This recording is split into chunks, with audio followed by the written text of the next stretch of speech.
Hello, everybody. I'm really excited to be talking to David Pakman today. David Pakman, of course, is from The David Pakman Show. He's got a great channel on YouTube.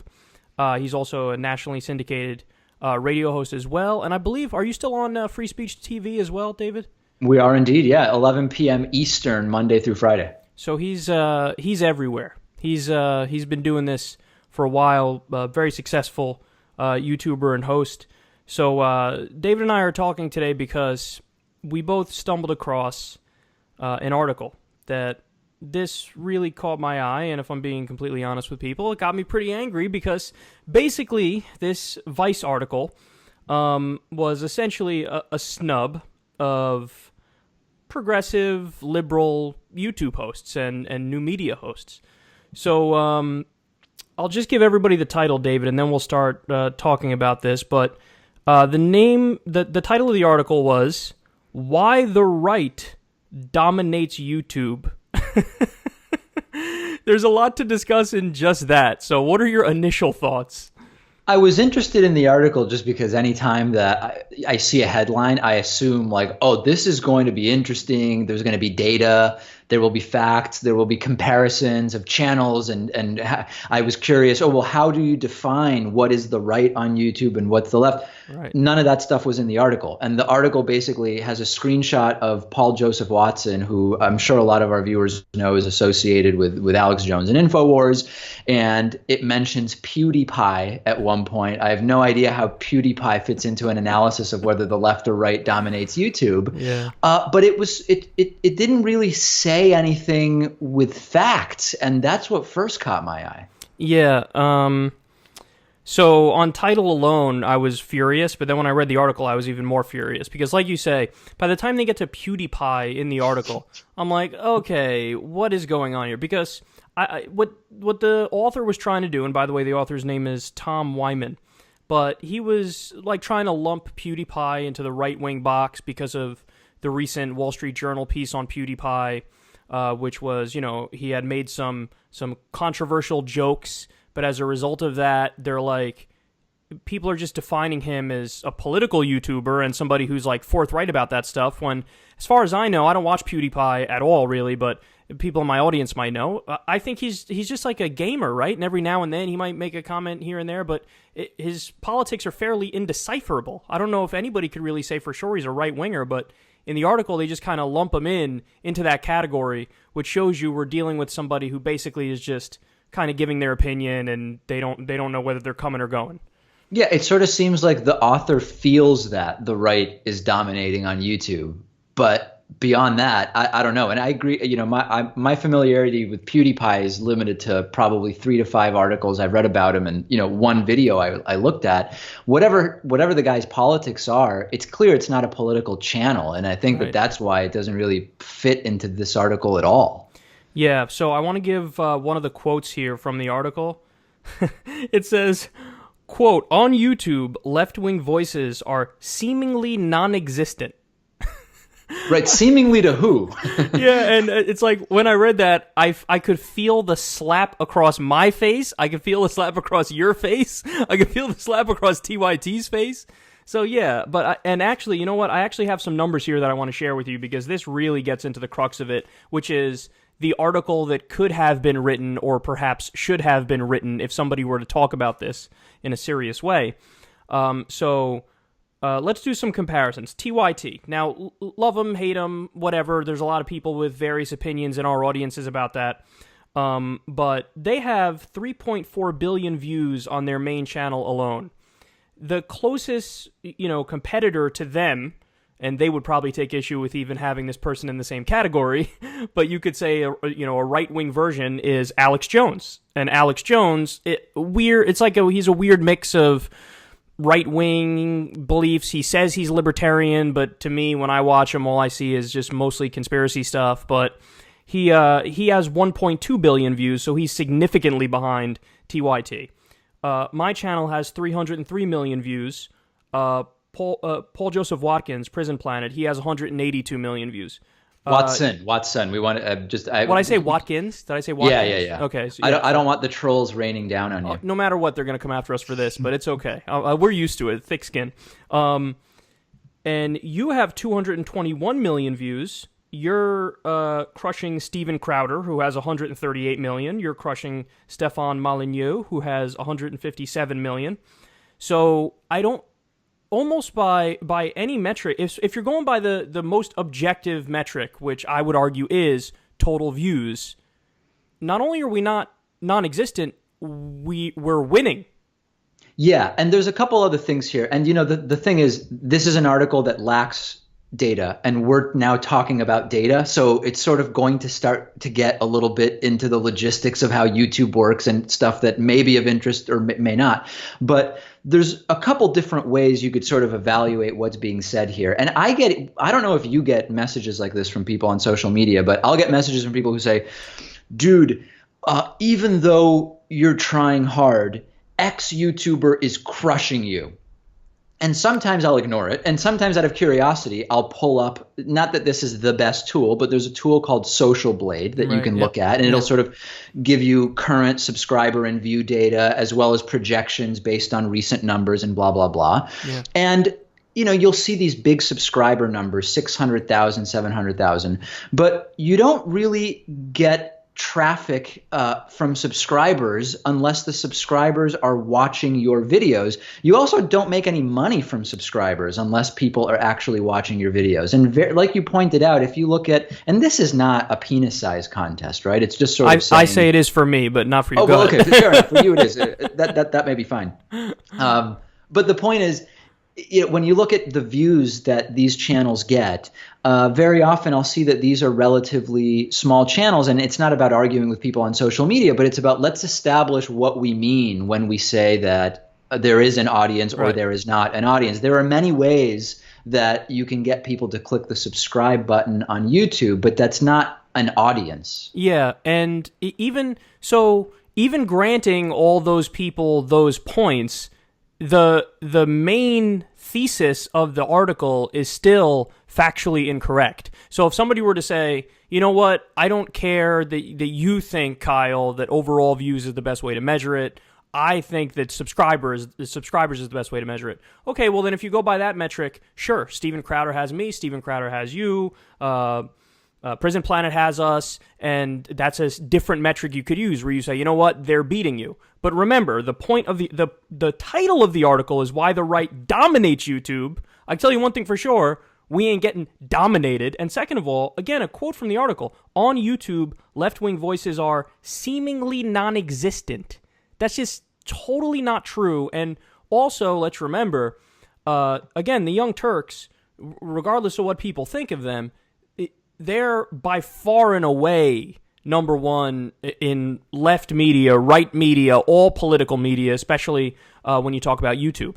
So I don't know what this guy was smoking, but I want some because it sounds like quite a trip that he was on.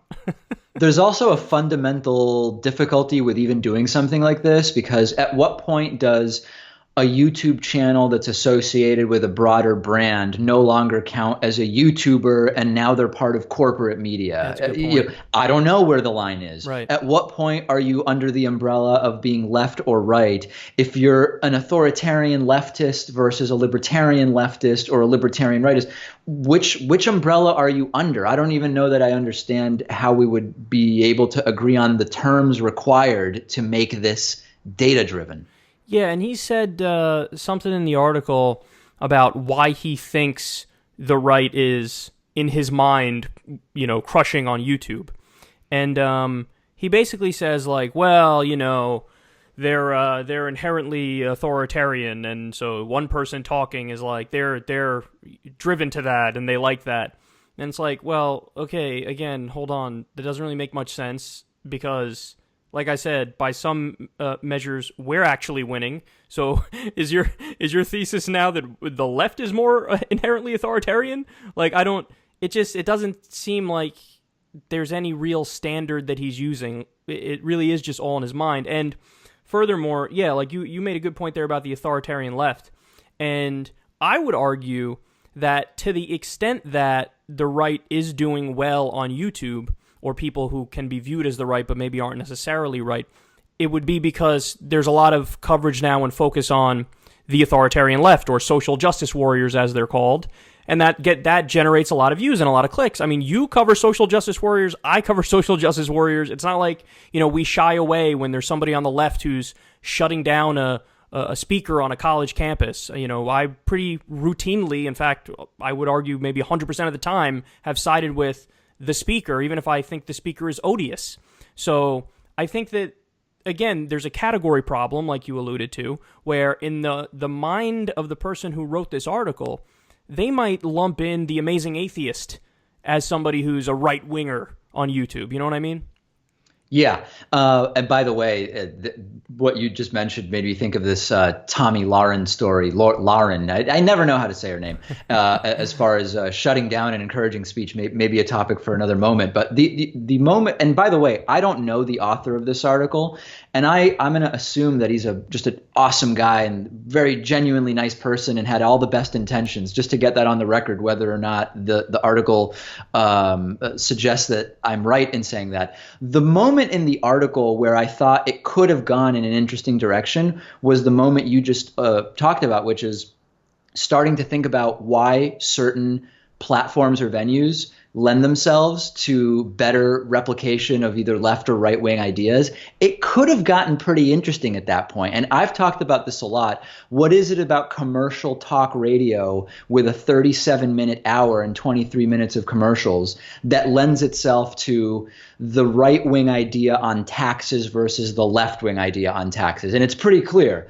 Left wing idea is, hey, tax relief. Taxes are a burden. You lift the burden, and now you are relieved. The left-wing position has no opposite to that, because it's not, hey, more taxes the better. It's, well, we need to consider the role of government and providing some blah, blah, blah, blah, blah. Yeah.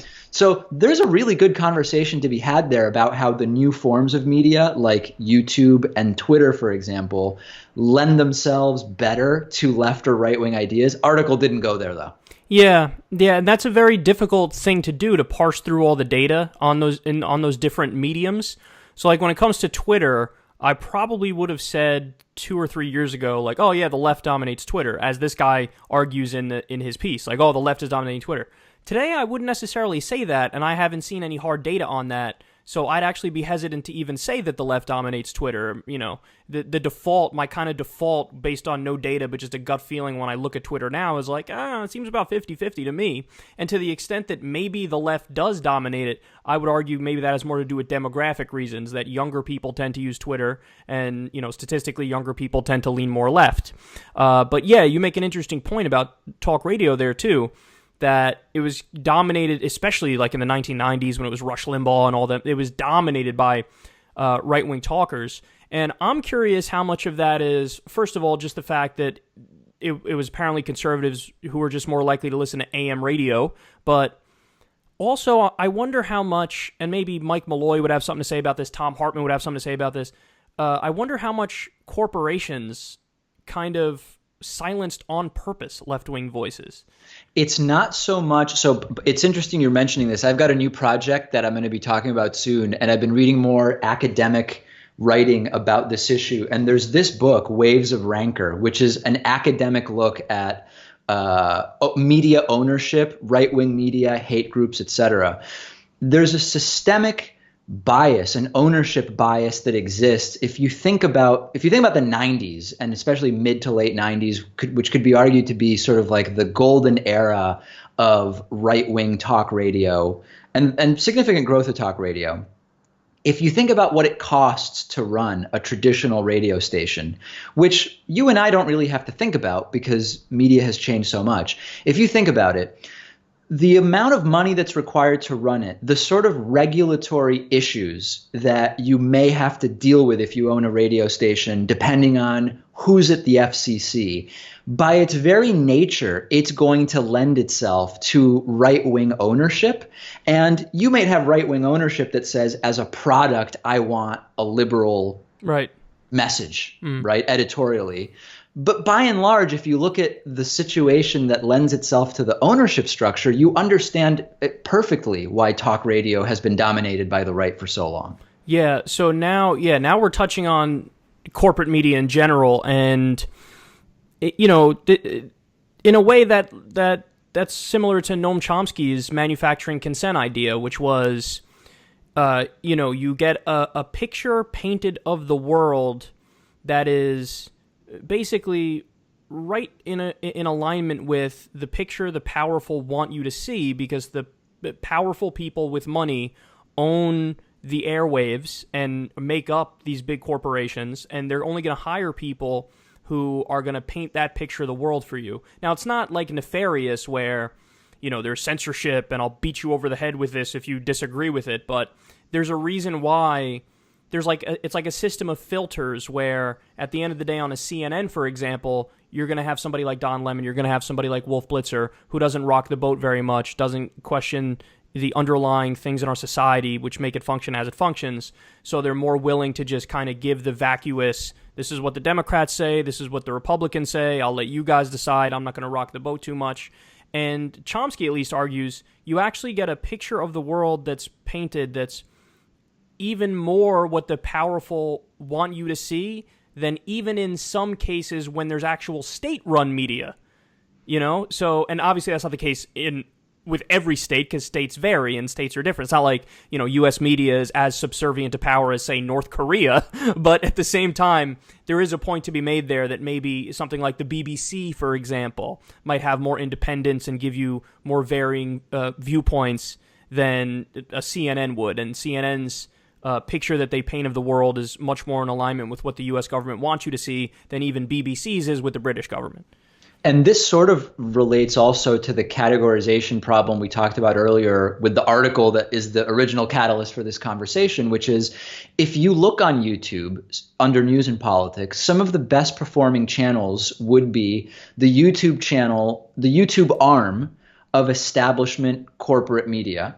Does that count as right-wingers dominating YouTube, or is it really something else? Is it an established brand with hundreds of millions of dollars behind it who has chosen to use YouTube as a tool? Like Fox News' YouTube channel, whatever that contributes to the total views or subscribers of YouTube news and politics views, should that really be included if you're doing an analysis of whether YouTube is dominated by the left or the right? Because you're talking about, again, a media outlet with the corporate ownership structure that we're talking about and criticizing. I don't know, and I'm not asking rhetorically. I genuinely don't know whether do Fox News's YouTube numbers count towards the domination of the right wing on YouTube? Probably not. Yeah, I'd agree with that for a variety of reasons. I mean, I also find it interesting. This is something I've thought about before, and I've even mentioned on air. I feel like YouTube, in many ways, is a real, genuine free marketplace when it comes to news and information. I mean, obviously, and other things too. There are makeup channels, and then it's okay. Who has the most views? It's a very, I mean, you start with 0 subscribers, and it's like a libertarian's wet dream. Okay, everybody starts here, and then go ahead, just duke it out, and we'll see who gets the most subscribers at the end of the day, and who gets the most views at the end of the day, and who can generate, the biggest audience or whatever. And if you were to take the hosts on Fox, take Brian Kilmeade, for example, just to pick on him, or Steve Doocy, or Wolf Blitzer, or any of these people, and you give them a YouTube channel, start them with 0 subscribers, don't give them the unlimited, millions of dollars of backing, and just let them try to make it on their own on YouTube, I think they would flop miserably. And but a lot of that has to do with sort of what's valued in a CNN anchor, or what's expected if you're the Fox News person who has to, put a particular set of talking points forward when Bill Salmon, or whoever the Bill Salmon today is that's writing memos to you. The expectation's totally different, and I think the point you're making is it doesn't even translate to what you need to do on YouTube. Yeah, no, it's a totally different thing. And I also get the sense that with YouTubers, you get a sense that you really like what you're doing, and you're interested in covering the news, and you're fascinated by it. I know I can say the same thing about what I do. Even people who I disagree with, you get that sense when you watch them, and it's just like a totally different beast. It's a totally different animal than like a corporate media. If there were to be corporate media that, the CNN, for example, I think they get a lot of views on YouTube, but they release like 30 videos a day, 40 videos a day, and each one gets like 400 views or something, but you add it all up over time, and it's like, oh, wow, look at that. So, yeah, it's a totally different animal completely. But, to go back to this article here, I honestly thought it was pretty, like, disrespectful. You're being very nice to the guy, and you were, but yeah. I'm, like, really annoyed by it. I don't know. Like, I find it to lack context completely. I mean, it's throwing out a couple of assertions in the absence of not only data, which you provided at the beginning of the segment, but also in a total absence of context. But I don't know why I'm finding it hard to be that upset. It just seems silly. Like, is anyone even reading this article? Like, I feel like most of the reactions to it were to you and me tweeting about it. Yeah, well, it's funny because people on the right are actually pissed about it too, but they're pissed about it for a different reason.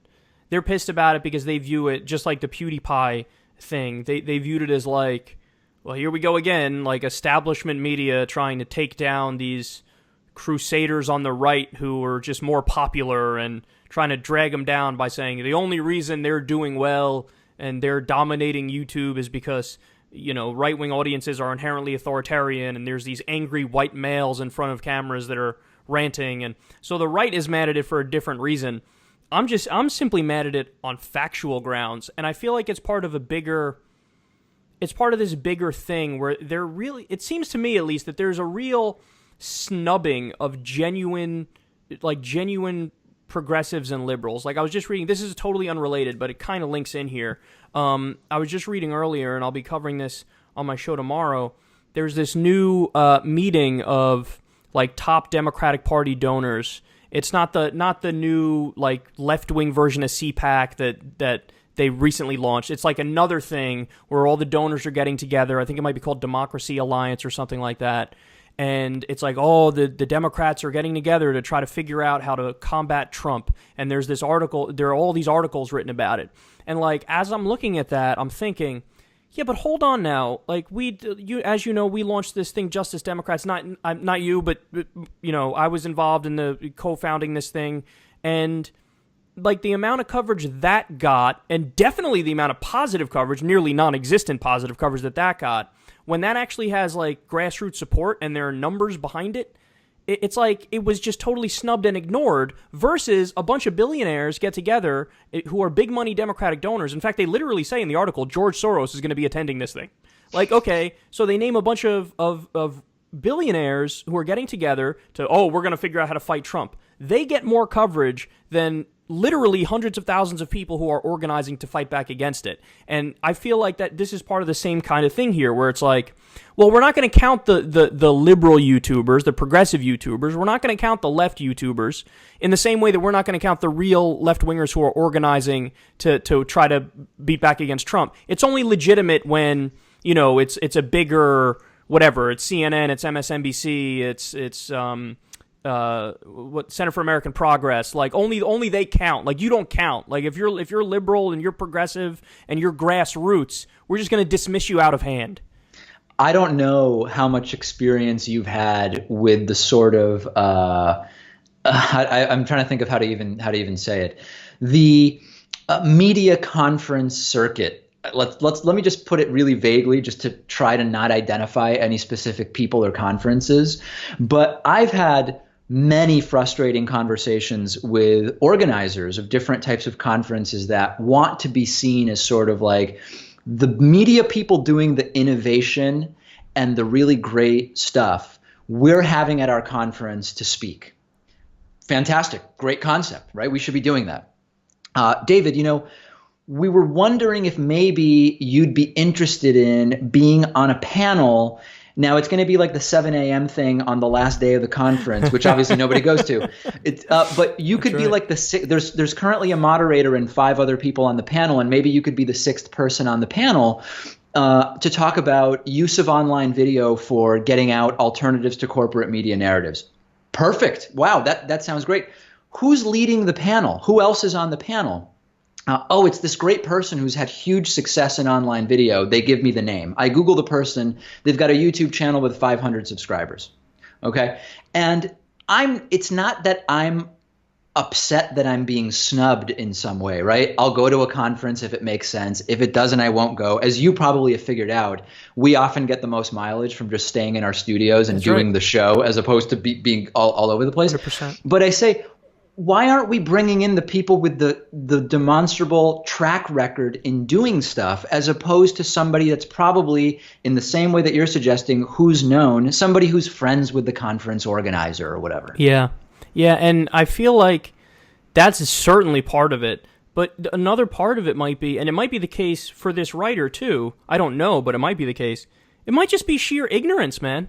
It might just be like, here this guy is, and, you know, in his little bubble with his Twitter account, with his followers, you know, he came across whatever, some Prison Planet videos or some Alex Jones videos, and he saw some numbers, and he's like, oh my God, this is what's happening. The right is dominating YouTube. And, you know, far be it from him to actually research and see what the Young Turks are up to, what David Pakman's up to, what Secular Talk's up to. And there are a lot of great, I just want to give a shout out to these people real fast because I feel like they deserve it. Jimmy Dore's channel is exploding. The Humanist Report is exploding. Benjamin Dixon, who obviously you're very familiar with, exploding. So, like, I don't know. I think I took it a little bit more to heart than even you did. You're being very very senatorial about this. Well, I don't know. I mean, is your sense, like we've talked a lot off air, is your sense that I've become more desensitized to trolling, criticism, and attacks than you have for some reason? I mean, I don't know what that reason would be. I'm genuinely wondering, like, maybe I've just become desensitized in some way. I think I just have a shorter fuse in general. And, my tolerance for bullshit is nearly non-existent. And when I see something like this, I just, like, I picture myself as, like, the editor, and I'm like, this is a fireable offense. Like, what do you want me to say? Like, I mean, look, I wouldn't actually do that. Let me be clear, just so everybody knows. But, like, if you're going to write for Vice, and Vice, you know, it's, hey, we're a news site, and we cover things that are happening. And, I mean, they do some great work. They got people, like, on the ground in Syria and getting shot at. So don't get me wrong. They do some great work. But if you have somebody write something like this and it's just factually not true, I mean, I literally asked the guy to take the article down. I tweeted at him. I was like, are you going to correct this, or are you going to take it down? Well, you can't just leave this up there. That's just... your title is factually incorrect. Never mind the things in the article that are incorrect. Like, so, I don't know. I'm totally averse to it and really mad about it. Did you hear back from the guy? No, I didn't hear back from the guy, which is, unfortunately, it's coming to be expected, even though, you know, I have way more Twitter followers than him. I don't even know if the guy's verified, but, you know, you call somebody out accurately, correctly, and say, look, you got to either put a correction or you got to do something here. Nothing, because there's no accountability, and unfortunately, that's the world we live in. And to bring it full circle to talk about no accountability in media here, let me just, for the record, note that Alex Jones doesn't believe Sandy Hook happened, and they put up the face of a guy who is part of Alex Jones' network, and they do an article based on him, and like that network or Alex himself, Paul Joseph Watson doesn't believe this, but. You know, Alex Jones thinks Sandy Hook didn't happen. They somehow generate more coverage than people who have more views and actually cover things in a fair way and an objective way, like you and I. Yeah, the pinnacle of the argument that that YouTube is dominated by the right is citing one example which does not believe that Sandy Hook happened, which just really sort of tells you a lot. Hey, by the way, I know we're wrapping up in a second. Twitter verification. I now have it, and I would get tons of people saying, David, Kyle Kulinski's verified on Twitter, and you're not verified on Twitter. So I finally got verified on Twitter. I don't understand what can I now do that I've been verified on Twitter? Oh, nothing. It's just an insufferable badge of honor that people like me like to trot out to be smug. So I remember I literally tweeted at Jack, the guy who's like the CEO of Twitter, for like a month straight every day, where I compared like the number of subscribers I had on YouTube versus whatever the population of whatever country it was, like Denmark. And I had more than the population of Denmark. I had like 380,000 subs or something at the time, and Denmark is less, or one of those tiny Scandinavian countries. And I just tweeted at him every day and would be like, where's my verification? Because I actually got rejected once for it. And I was like, that's ridiculous. Like, I'm ranked number 5 in the White House is right above me.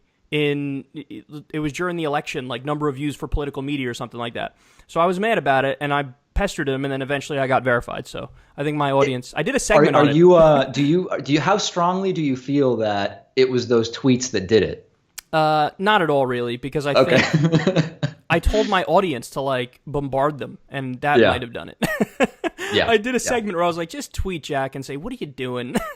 And then they did it, and then that may have worked. I don't know. So I need to learn how to use my verification to be smug. Oh, because I don't know how to do that. I was born with that. It's like the Lady Gaga song, "Born This Way." I was born smug. So, all right, David, great conversation, man. Thanks so much for doing this. I really wanted to get this off my chest. So we'll talk again soon, man. This was fun. Let's do it. All right, sounds good, man. See you.